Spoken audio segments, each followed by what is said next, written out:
미국의 테슬라가 최근에 급격하게 상승을 하면서 전기차 시장이 다시 살아나는 게 아니냐라는 그런 생각과 함께 우리나라도 2차 전지 관련 업종들이 좀 오르는 추세를 보이고 있는데요. 그 대표 종목이라고 할 수 있는 에코프로 BM이 오늘 6.4%가 올랐습니다. 그래서 이제는 바닥을 다지고 다시 올라가는 것이 아니냐라는 그런 생각을 좀 해볼 수 있는데, 차트 분석을 통해서 과연 올라갈 확률이 얼마나 되는지 분석해 보도록 하겠습니다. 먼저 보조지표적으로 눈에 띄는 부분은 이 스토캐스틱과 주가 간의 다이버전시가 일어났다는 부분인데요. 주가의 저점을 이은 선과 스토캐스틱의 저점을 이은 선이 보시면 기울기가 반대 방향으로 형성되어 있습니다. 주가의 저점을 이은 선은 떨어지는데 스토캐스틱의 저점을 이은 선은 올라가고 있죠. 이러한 현상을 다이버전시가 일어났다고 하는데, 이런 다이버전시가 발생하게 되면은 하락하던 추세가 상승 추세로의 전환이 일어날 가능성이 크다고 이렇게 분석할 수 있습니다. 그래서 상승 전환이 일어날 첫 번째 가능성으로 볼 수 있고요. 그 다음은 파라볼릭 볼을 볼 수 있습니다. 최근에 파라볼릭 볼이 하단에 형성됐다 상단에 형성됐다가 오늘 하단으로 이렇게 바뀐 모습을 하고 있죠. 그래서 앞으로의 추세가 상승 추세로 전환이 일어날 가능성이 또 높다고 볼 수 있는데, 그래서 두 번째 좋은 점이라고 볼 수 있습니다. 다음으로는 에코프로의 추세선을 그려볼 수 있는데, 작년부터 시작해서 에코프로 BM 같은 경우에는 계속 떨어지는 추세를 그리고 있었죠. 그래서 1차 하락 추세선을 긋고 다시 2차 하락 추세선을 이렇게 그어볼 수 있는데, 자, 오늘 어떻습니까? 2차 하락 추세선을 돌파하는 움직임이 이렇게 발생을 했습니다.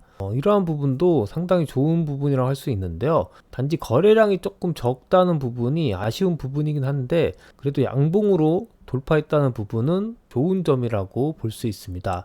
그래서 세 번째로 상승 전환 차트로 얘기할 수 있고요. 그 다음으로 뭐가 있을까요? 바로 생명선이라고 할 수 있는 20일 이동평균선을 돌파했다는 부분, 이 점도 아까 전에 2차 추세선을 돌파한 그런 상황이랑 비슷하게 좋은 부분이라고 말씀드릴 수 있습니다. 자, 그리고 마지막으로는 이런 쌍바닥을 형성했다는 점을 들 수 있는데, 이 쌍바닥을 형성했을 때 또 중요한 포인트가 두 번째 바닥이 약간 높아졌을 때 이 쌍바닥의 의미가 좀 더 강해진다고 분석할 수 있는데, 지금 저점이 좀 높아진 상황이죠. 그래서 이 부분도 좋은 의미로 해석을 할 수 있습니다. 자, 이런 것들을 종합해 봤을 때는 에코프로 BM의 상승 가능성이 한 70-80% 이상으로 얘기를 할 수 있는데요. 그럼 안 좋은 점은 어떤 부분일까요?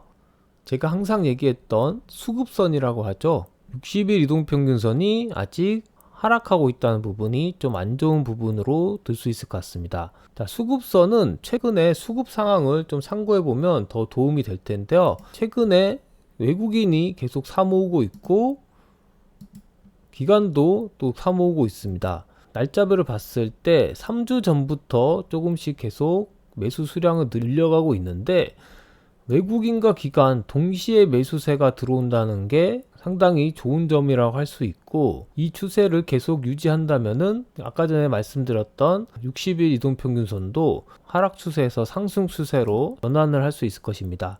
그렇게 된다면은 이제 추세가 완전히 바뀌면서 중장기적으로 상승 추세가 이어질 가능성이 높다고 이렇게 볼 수 있는데, 현재는 아직 그 부분이 확실치 않기 때문에 단기 상승은 나타나겠지만 어느 정도 선에서 박스권을 그리는 형태가 되지 않을까 그렇게 생각이 듭니다. 그래서 전고점이죠. 23만원 선, 그 선 정도까지 올랐다가 다시 떨어질 가능성이 있을 것 같은데, 결국에는 좀 중장기적으로 생각을 하시고 이 종목에 접근하시는 것이 좋을 것 같다는 생각이 들고요. 이미 이런 쌍바닥을 그렸던 종목이라 지지 라인이 명확하죠. 17만 5천원 정도 선이 될 텐데, 이 지지선이 무너지게 될 경우에는 추가 하락이 또 있을 수도 있습니다. 그렇기 때문에 만약에 무너지면 물량 축소가 필요하고, 또 신규로 이 종목을 매수하려고 하시는 분들은 이 박스권 근처에서 매수하시는 게 좋겠죠. 이게 아무래도 지지라인이다 보니까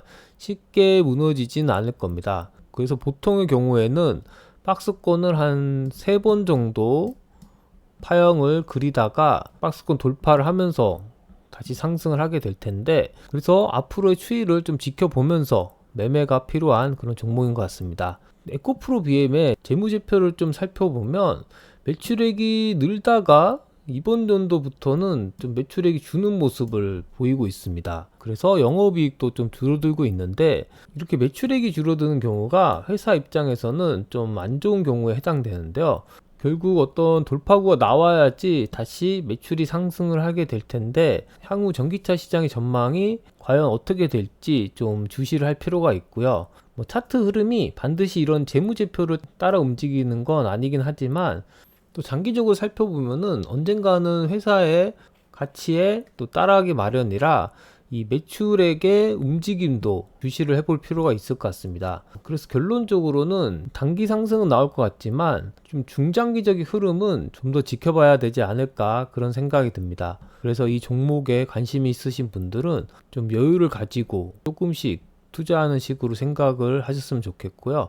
기존에 갖고 계셨던 분들은 사실 지금껏 버텨왔기 때문에 지금 손절하는 것은 큰 의미는 없겠죠. 단지 17만 5천 원에 저점이 무너졌을 때는 물량을 그래도 좀 줄이는 편이 좋지 않을까, 한번 고려해 보시는 게 좋을 것 같습니다. 또 다른 2차전지 회사 중에 LG에너지 솔루션이라는 회사가 있는데, 이 종목도 최근에 바닥을 형성을 하고 좀 단기 상승 움직임이 나오고 있는데요. 차트 형태로 봤을 때는 아까 전 에코프로 BM과 비슷하지만 보조 지표들을 봤을 때는 에코프로 BM보다는 좋지 않은 그런 모양을 하고 있습니다. 파라볼릭 볼도 상승에 이렇게 있고, 지금 스토캐스틱도 K가디 밑에서 이렇게 떨어지려고 하고 있고요. 물론 이런 보조 지표들은 약간의 후행성을 띠고 있기 때문에 뭐 월요일날 주가가 다시 상승한다면은 캐스틱이나 파라볼릭 볼도 위치가 바뀌긴 하겠죠. 하지만 현재 상태로 비교를 해봤을 때는 에코프로 BM보다는 상승 확률이 떨어진다 라고 분석을 할 수 있고요. 결국 이 종목도 상승 전환을 하기 위해서는 시간이 좀 걸릴 것 같은데, 에코프로 BM과 마찬가지로 이런 박스권 움직임이 언제까지 진행될 것인가, 그 부분도 같이 좀 눈여겨볼 필요가 있습니다. 어차피 뭐 같은 2차전지 테마라 움직임이 비슷할 것이기 때문에 이런 종목들의 움직임을 같이 참고하는 것도 투자를 하시는데 도움이 되실 겁니다. 그럼 이상 방송을 마치겠습니다. 감사합니다.